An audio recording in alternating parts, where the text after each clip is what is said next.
I can just show you a few tips and tricks with the cutting of the wire.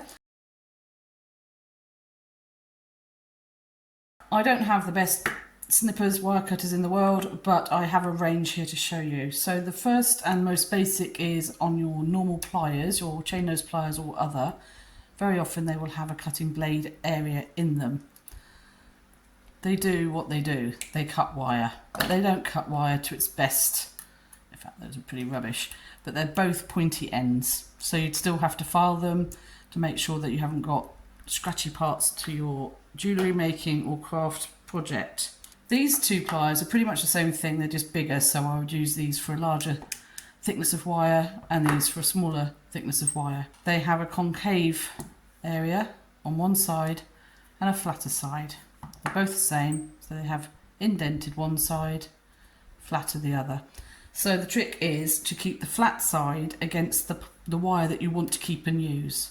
So for example, I'm going to cut flat side here. I'm keeping this piece of wire and I'll show you the difference. Hopefully I can focus well. Does that show? So this one here is very pointy and this one here is much flatter. It's called a flush cut.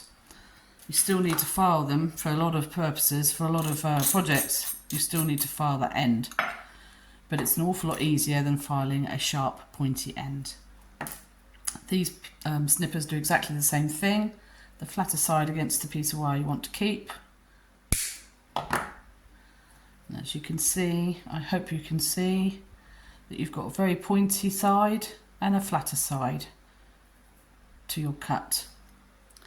And then finally, these are actually called flush cutters, at least I believe they are.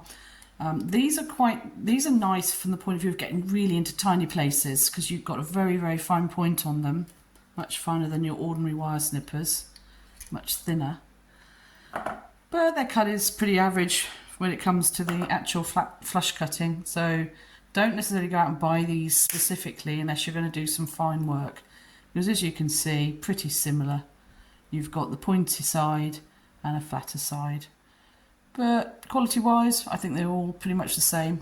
Yeah, I would still file that end just to get any sharp bits off before commencing with your projects.